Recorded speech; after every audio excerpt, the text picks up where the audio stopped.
Oh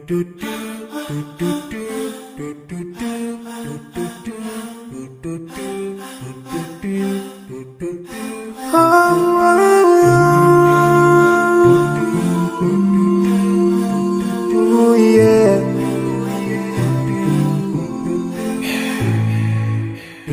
I forgive dirimu those who hide me.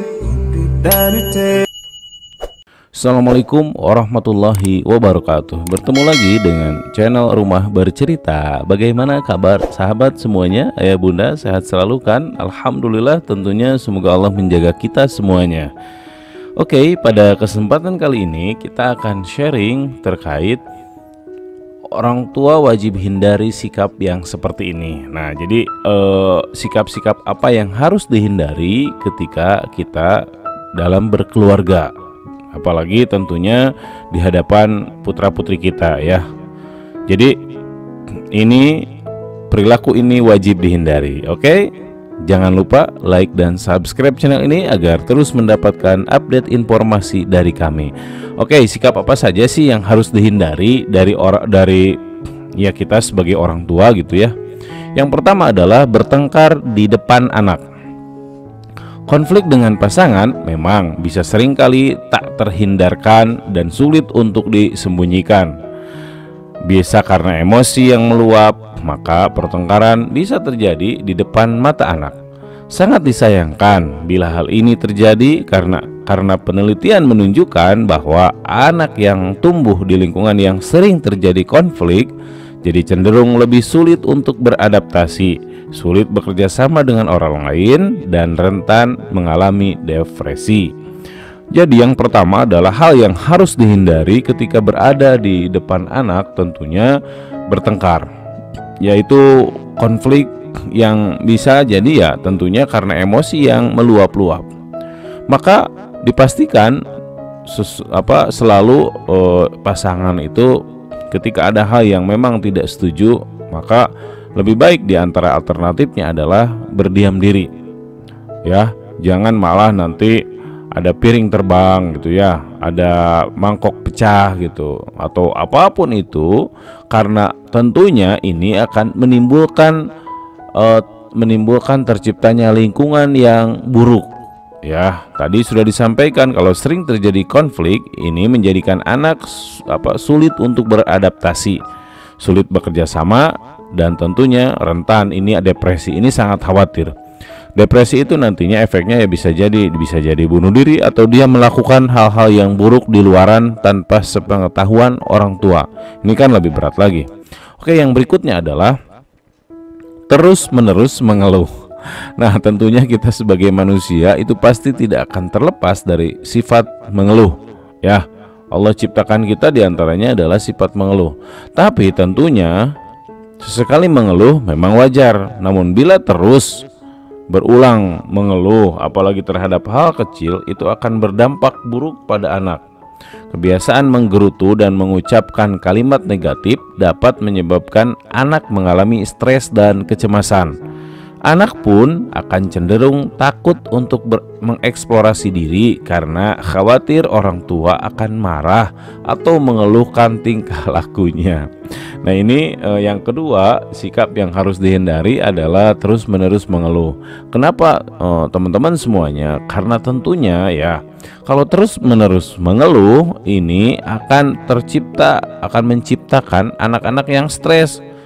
Karena gini ya, misalnya seorang ibu mengeluh tentang harga, tentang di rumah, tentang di luar, anak akan stres. Ini gimana sih ayahku, bundaku misalnya kebayang terus misalnya nggak punya uang, gimana ya kalau nggak punya uang, gimana ya kalau rumah dijual akhirnya gitu ya, muncul kecemasan.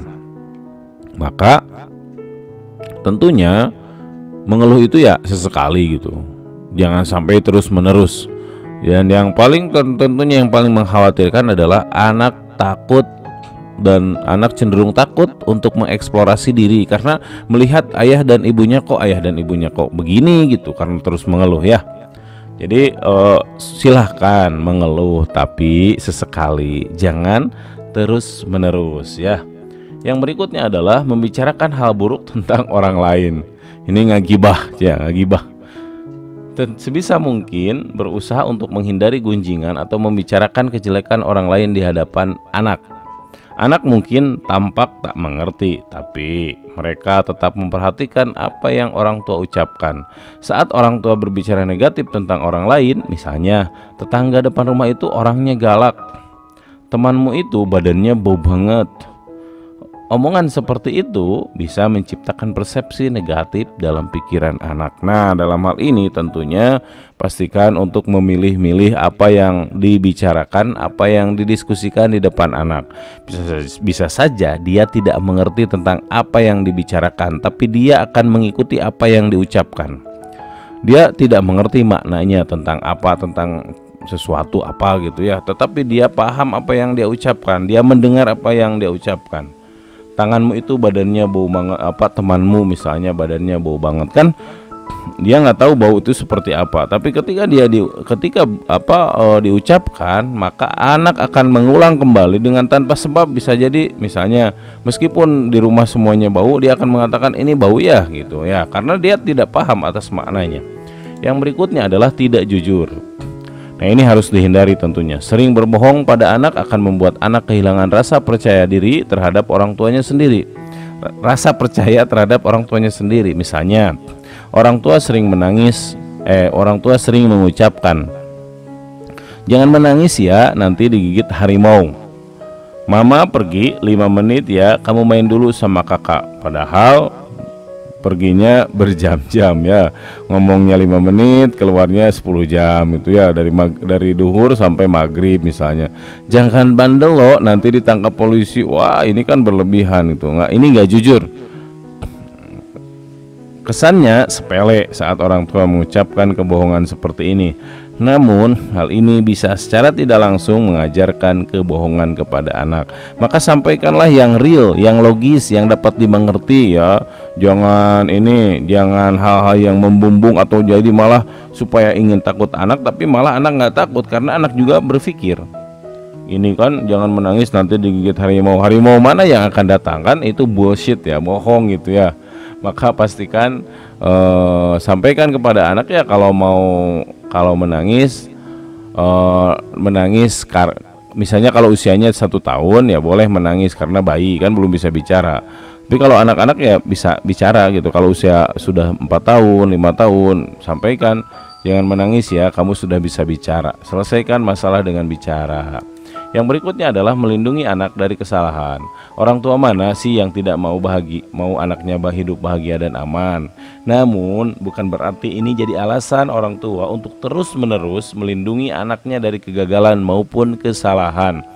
Kegagalan dan kesalahan yang dialami atau dilakukan bisa jadi pelajaran bagi anak untuk bangkit, kembali berjuang dan memperbaiki diri. Jika orang tua terus-menerus ikut campur atau masalah-masalah yang dihadapi anak atau menangani masalah yang dihadapi anak, kebiasaan tersebut akan terbawa hingga dia dewasa nanti. Akibatnya anak tak mampu mandiri menghadapi tekanan dan menyelesaikan masalah. Jadi tentunya jangan orang tua itu karena saking sayangnya melindungi anak dari kesalahan. Dia harus tahu kalau ini salah ya salah, kalau ini benar ya benar. Sampaikan ya, jangan sampai orang tua terus-menerus ikut campur ingin menangani masalah anak padahal anak sedang berusaha mandiri hidupnya. Nah, kalau terus-menerus ikut campur, maka anak tidak akan mandiri dan dia ketika menghadapi tekanan, dia akan selalu berpikir di mana ayahnya, di mana ibunya. Ya. Maka ya biarkan dia menghadapi kekecewaan dan kegagalan. Dan yang terakhir adalah menilai kemampuan anak berdasarkan nilai. Ya, nilai pelajaran sering menjadi patokan tingkat kecerdasan anak. Padahal tentunya kecerdasan tak hanya dinilai dari angka saja. Kecerdasan anak bisa dinilai dari berbagai aspek seperti linguistik, logika,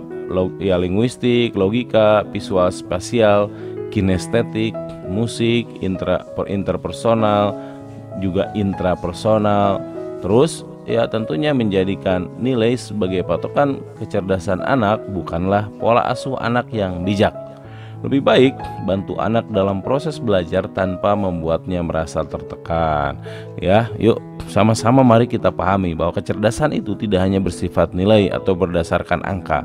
Karena banyak sekali kecerdasan dari apa yang dimiliki oleh anak kita terkait misalnya linguistik, ngobrolnya, berpikirnya, visual spasial, ya musik, interpersonal dan intrapersonal, sehingga dia bijak gitu. Ketika dia ternyata di matematika nilainya tidak tinggi, ya kita eksplorasi ada kemampuan lain yang lebih tinggi dari matematika, dan itu jangan diabaikan. Ya, itu saja untuk pertemuan kali ini, semoga bisa memberikan kemanfaatan untuk semuanya. Pastikan like, share, dan subscribe channel ini agar terus mendapatkan update informasi dari kami. Terima kasih. Assalamualaikum warahmatullahi wabarakatuh.